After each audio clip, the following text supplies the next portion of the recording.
আসসালামু আলাইকুম সবাইকে। অষ্টম শ্রেণীর মানুষজন, কি অবস্থা তোমাদের? আজকের এই ভিডিওটা তোমাদের আবার বহুল আকাঙ্ক্ষিত আরেকটা ভিডিও। সেই ভিডিওটা হতে চলেছে ইংরেজি। আমাদের যে বৃত্তি পরীক্ষায় ইংরেজি থাকবে, এই ইংরেজির মধ্যে কম্পোজিশন একটা হিউজ অংশ এবং হিউজ মার্ককে হোল্ড করে। সে মার্কটা কত ভাই বলো তো? 12 মার্কস। এই 12 মার্কের শিওর সাজেশন তোমরা চাইতে চাইতে কান পুরো ঝালাফালা করে ফেলতেছিলা এবং আশা করি আজকের এই ভিডিওর পরে ইনশাল্লাহ তোমার এই রিলেটেড যাবতীয় সমস্যাবলী, রচনা লেখা মানে কম্পোজিশন লেখা, কিভাবে লেখা লাগবে এবং কোনটা কোনটা তুমি একেবারে স্পেসিফিকভাবে মাস্ট পড়ে যাবাই, এটার জন্য আমি আজকে এই ভিডিওর মধ্যে তোমাকে টপ 10 সাজেশনটা প্রোভাইড করব উইথ পিডিএফ, মানে পিডিএফ সহ তুমি জিনিসটা পেয়ে যাবে। হোপসো এই জিনিসটা তোমার অনেক অনেক বেশি উপকারে লাগবে।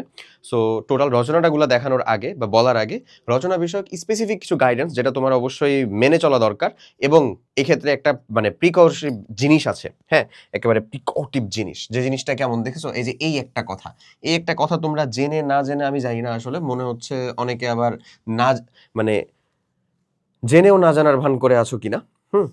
তবে আমি তোমাকে পার্সোনালি সাজেস্ট করব যে বি কেয়ারফুল অ্যাবাউট দিস। এই যে 200 ওয়ার্ডের ভিতরে তোমাকে যে কম্পোজিশনটা লিখতে বলা হয়েছে, এই জিনিসটা মাস্ট তোমাকে মেনটেন করতে হবে। কেউ যদি 200 ওয়ার্ড বাদ দিয়ে মনে করো 7 পেজ 8 পেজ মতন ইচ্ছা অনুযায়ী একেবারে লিখতেই আসো, এই জিনিসটা যেহেতু বৃত্তি পরীক্ষা, তুমি একেবারে শিওর থেকো যে এই জিনিসটা তোমাকে ব্যাকফায়ার করবেই, একেবারে লিখিত। তুমি মার্ক কম পাবা। তুমি চিন্তা করতেছো তুমি স্যারকে মানে কিছুটা আর কি কি বলবো যে আলাদা অ্যাটেনশন পাওয়ার জন্য বা স্যারকে একটু মানে কি বলে ওইটারে একটু বেশি আর কি তোষামোদী করার জন্য, বা তুমি আসলে খুব ভালো পারো, ভালো জানো, এগুলা দেখানোর জন্য, বোঝানোর জন্য এর বেশি ওয়ার্ড দিয়ে লিখতেছো, একেবারে মানে মানে মাঠে মারা খেবা। কোনো দরকার নাই। যেটা বলা আছে সেটাকে মেনটেন করো এবং সেটা মেনটেন করার জন্য দেখবা যে তোমার 4 থেকে 4.5 পেজ আইডিয়াল হচ্ছে। 4 থেকে 4.5 পেজের ভিতরে তোমার লেস দ্যান 200 ওয়ার্ডস আসলে চলে আসে। সো তোমার টোটাল মার্ক এখানে কত বলো তো ভাইয়া? 12 মার্কস। আজকের এই ভিডিও থেকে ইনশাল্লাহ তোমার 12 মার্কস কমন, ইনশাল্লাহ আশা করা যায়। এই মার্কগুলা কমন কমপ্লিট করার জন্য তোমাকে একটু ইফোর্ট তো দিতেই হবে। আমি তোমাকে সাজেশন দেখাই দিচ্ছি, সবই দেখাই দিচ্ছি। তার আগে একটা জেনারেলাইজ কনসেপ্ট বুঝে নাও যে কিভাবে তুমি লিখবা। এই লেখার ক্ষেত্রে প্রথমে বলে দিলাম কত, লেস দ্যান 200 ওয়ার্ডের ভিতরেই তোমাকে লিখতে হবে। সো মেক শিওর কইরো এটা যেন অন অ্যান এভারেজ এই রেঞ্জেই থাকে, মানে 190 থেকে 210 এই জায়গাটুকু হচ্ছে ফ্লেক্সিবল।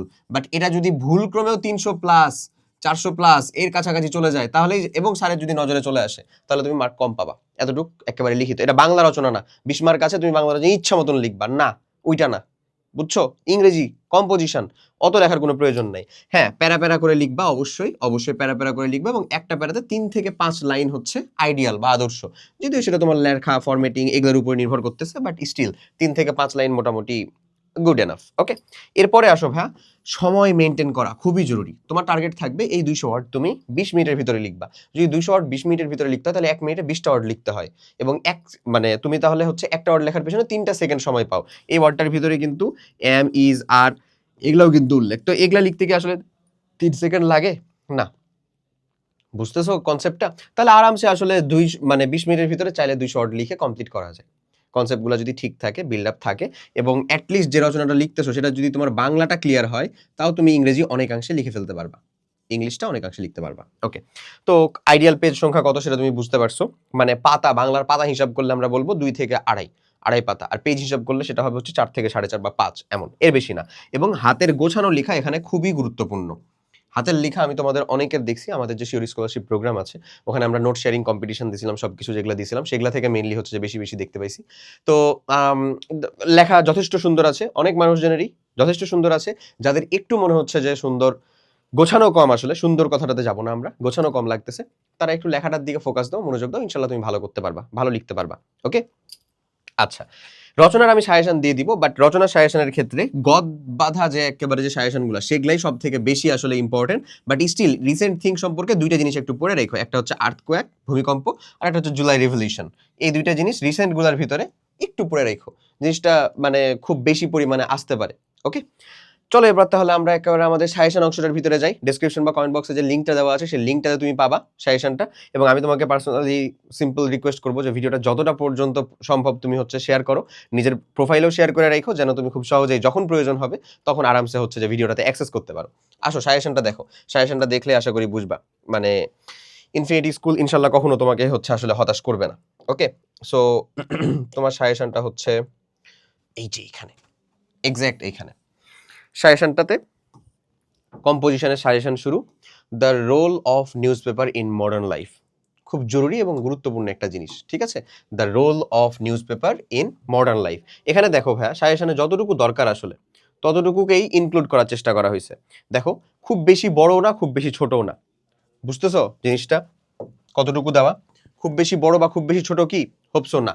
এরপরে যদি আমি যাই, এরপরে ধরো যদি আমি পরের অংশটার ভিতরে যাই, নেক্সট যেটা আছে আমাদের ড্রাগ অ্যাবিউজ। ড্রাগ অ্যাবিউজের উপরে, drug addiction means strong attraction, মানে ড্রাগ অ্যাডিকশন এবং সেটার আসলে ফলাফলগুলো কেমন হয়, সেটা থেকে বাঁচার উপায় কি, সেটা আমাদের সমাজকে কিভাবে ক্ষতিগ্রস্ত করতেছে, সবটা কিছু কি মিলে এই জিনিসটা। দেখো তো, এই জিনিসটাকে দেখে মনে হচ্ছে না যেটা জাস্ট একটা প্যারাগ্রাফের বড় ভার্সন বা প্যারাগ্রাফের কয়েকটা প্যারাকে যুক্ত করে একটা কম্পোজিশন করা হয়েছে? এক্স্যাক্ট তোমার ইংরেজি কম্পোজিশনটা এরকমই হইতে হবে। ইংরেজি কম্পোজিশন সব থেকে বেশি লিখলে তুমি বেশি মার্ক পাবা, এই ধারণাটা বাদ দাও, ঠিক আছে? ওকে, এরপরে চলে আসো রেইনি সিজন, মানে একটা the season you like most. এটাই রেইনি সিজন হইতে পারে, উইন্টার সিজন হইতে পারে। রেইনি সিজন পড়ো, উইন্টার সিজনে রেইনি সিজনে যা যা কিছু লিখতেছে, একটা সিজন কি হয়, কখন আসে, কার পরে আসে, এই সিজনের স্পেসিফিক বৈশিষ্ট্যগুলো কি কি, বাংলার গ্রাম বাংলার প্রকৃতিতে কি ধরনের চেঞ্জ হয়, ওই সিজনে আমাদের শাকসবজি থেকে খাদ্যাভ্যাস কি ধরনের পরিবর্তন হয়, যাবতীয় সবকিছুই তো মেইনলি ওটা লেখা হয় একটা রচনার ভিতরে। সো কম্পোজিশনও সেম টু সেম। এটা যদি the season you like most হয় তাহলে রেইনি সিজনে দিতে পারো, উইন্টার সিজন দিতে পারো, উইন্টার মর্নিং দিতে পারো। ওকে, আচ্ছা, এরপরে দেখো জার্নি বাই বোট। তো এই কম্পোজিশন তো এমনও আসতে পারে, a journey you have recently enjoyed, হ্যাঁ, বা এই জার্নি বাই বোট, অথবা এই জার্নি বাই ট্রেন, এই জিনিসগুলা। তো এই জার্নি বাই বোটের ভিতরে আসলে তুমি যা যা উল্লেখ করতেছো, এই জার্নি বাই ট্রেনের ভিতরেও তো সেম জিনিসটা উল্লেখ হবে, জাস্ট যানবাহনটা চেঞ্জ হয়ে যাবে, ব্যাপারটা এরকম অনেকটা। বুঝতেছো? সো এই একটা রচনা করা কিন্তু আসলে একটা রচনাই করা না, একটা রচনা করার মাধ্যমে তুমি কতগুলা জিনিস পড়ে ফেলতো সেটা যদি ধরতে পারো, মেইনলি যারা ধরতে পারে তাদেরই রচনার মানে আসলে সংগ্রহটা বিশাল হয়। সিম্পল। ওকে, আচ্ছা, এরপরে যদি যাও তাহলে মাই ফেভারিট হবি, এটা মাই হবি হতে পারে, মাই ফেভারিট হবি হতে পারে। The did I like most, যে কাজটা আমি সব থেকে বেশি পছন্দ করি। তো এই জিনিসগুলাকে তুমি মাই ফেভারিট হবির ভিতরে নিতে পারো। এখানে হবি হিসেবে দেওয়াই হয়েছে আসলে যে মানে কি করতে সে বেশি পছন্দ করে, হবির কথাবার্তা বলা, মানে অনেকে সবাই হচ্ছে সুইমিং, গার্ডেনিং, ফিশিং, তারপরে স্ট্যাম্প কালেক্টিং, কয়েন কালেক্টিং, অনেকে হচ্ছে যে মানে কারেন্সি কালেক্টিংও করে এটা। সো অ্যাজ এ স্টুডেন্ট মানে আমার বেশি পড়াশোনা করতে পারে, সব কিছু করতে হয়, তো সেক্ষেত্রে গার্ডেনিংটা হচ্ছে তার হবি হিসেবে যুক্ত করা আছে। এই, এরপরে দেখো ভ্যালু অফ টাইম, সময়ের মূল্য, সময়ের গুরুত্ব। ভ্যালু অফ টাইমটাকে তো তোমার ওই যে time and tides, wait for none, ওই জিনিসেরও আসলে একটা ছোট্ট ফ্রেজ আকারে দেওয়া। দ্য ডিউটিজ অফ স্টুডেন্ট, একজন স্টুডেন্টের ডিউটি, এটা ওই বাচ্চা আমলে আমরা পড়তাম তখন থেকে এখন পর্যন্ত আছে। এখানে দেখো আবার দ্য ট্রাম্প অফ সায়েন্স, এটা কিন্তু আমাদের ট্রাম্প সাহেবকে বলা হচ্ছে না, এই জিনিসটা হচ্ছে আসলে সায়েন্সের যে গুরুত্বপূর্ণ, modern science, the science in developing world, science in digital Bangladesh, এই জিনিসপাতিগুলো সবটাই এখানে যুক্ত করতে পারো, সবটাকেই হচ্ছে যে ওই রচনার আলোকে লেখা যায়। ওকে, সো এই জিনিসগুলো যদি ধরতে পারো যে কোন রচনার ভিত্তিতে কোন কোন রচনাগুলো আসলে চলে আসে, তোমার বিলিভ মি এই কয়টা রাফ 10টা রচনা কমপ্লিট করলে ইনশাল্লাহ হয়ে যাবে। এরপরে বলি some sweet recollection of my childhood. আচ্ছা, মাই চাইল্ডহুড মেমোরি, সব কিছুতে এখানে বলা যায়, বলা যায় না? বা তুমি বলতে পারো যে যে সময়টাতে আমি ফিরে যেতে চাই। আচ্ছা, এমন। তারপরে ফিজিক্যাল এক্সারসাইজ, মানে এটা হচ্ছে যে তার ফিজিক্যাল এক্সারসাইজ করার গুরুত্ব, সকালবেলা হাঁটা থেকে শুরু করে হ্যান-ত্যান যাবতীয় যা কিছু আছে। অর্থাৎ প্রত্যেকটা রচনা যতটুক পর্যন্ত দেওয়া দরকার, এই যে 4 পেজেরই মাত্র একটা ছোট্ট জিনিস, এই ছোট্ট জিনিসের ভিতরে 10টা সাজেশন দেওয়া হইছে। বাট বিলিভ মি প্রত্যেকটা থেকে যদি 2টা 3টা করেও যুক্ত হয় তাহলে তোমার এখান থেকে 25 থেকে 30টা রচনা আসলে কমপ্লিট করা সম্ভব। বুঝা গেছে? সো জাস্ট এই অংশটুকু কমপ্লিট করবা। এটার যে হোয়াইট ভার্সন, সেই হোয়াইট ভার্সনটা তোমাকে প্রোভাইড করে দেওয়া আছে। ইচ্ছা মতন প্রিন্ট করো। প্রিন্ট করে একেবারে তুলোধনা করে প্রত্যেকটা লিখে কমপ্লিট করে ফেলো। আমার মনে হয় না ইংরেজিতে আর সিঙ্গেল কোনো জিনিস তোমাদের জন্য বাকি থাকলো। ইংরেজির ফুল সাজেশন এই আমি আশিকুল ইসলাম খান তোমাদেরকে প্রোভাইড করা ডান। এবং ইংরেজির যে 100 মার্কের টার্গেট, সো আমাদের আসলে টার্গেটটাও থাকবে 100 out of 100, literally 100 out of 100। এবং সবাই ইনশাল্লাহ বলো যে ইনশাল্লাহ আমি পারবো, ইনশাল্লাহ পারবো। 100 টার্গেট করো, 98 নাও, 97 পাও, 99 নাও, এনাফ, মোর দেন এনাফ ইনশাল্লাহ, তোমার ট্যালেন্ট পুলে বৃত্তিটাকে নিশ্চিত করার জন্য। সবাই অনেক অনেক ভালো থাকো। দেখা হবে নেক্সট কোনো একটা সাজেশন ভিডিওতে। এবং নেক্সট কোন সাজেশনটা আসলে সবথেকে বেশি জরুরি হয়ে আছে এবং কোন সাজেশনটা তুমি এখনো পাও নাই সেটা অবভিয়াসলি কমেন্ট করে জানাও। আরেকটা জিনিস সেটা হচ্ছে যে তোমরা যারা সাজেশন পিডিএফ ডাউনলোড করতে পারছো না, তোমাদেরকে ধরে মনে হয় ভেতরে যে আমি মারি, কেন ডাউনলোড করতে পারবে না? সিম্পল হিসাব দেওয়া আছে। প্রথম দিকের ভিতরে তো আমরা কি করতাম যে একটা ফেসবুক পোস্টের লিঙ্ক দিতাম, যেটা তোমাদেরই গ্রুপ, ওই গ্রুপেই আগে পোস্ট করা হতো। ওখানে একটা ড্রাইভ লিঙ্ক থাকতো কমেন্টে, সেখান থেকে তুমি আরামসে ডাউনলোড করতে পারবা। যে কোনো একটা ব্রাউজার দিয়ে ওই ড্রাইভ লিঙ্কটা পেস্ট করলেই আরামসে তোমাকে ডাউনলোড অপশন দেখাই দিবে। ওখান থেকে তুমি ফুল ড্রাইভ মানে ফুল জিনিসটাকে ডাউনলোড করে ফেলো। এরপরে যারা পারছো না তাদের ক্ষেত্রে তারপরে আমি ওটাকে বাদ দিলাম, ওটা বাদ দিয়ে ডিরেক্ট এখন ইউটিউব হোক ফেসবুক হোক ডিরেক্ট ড্রাইভ লিঙ্ক দেওয়া শুরু করছি।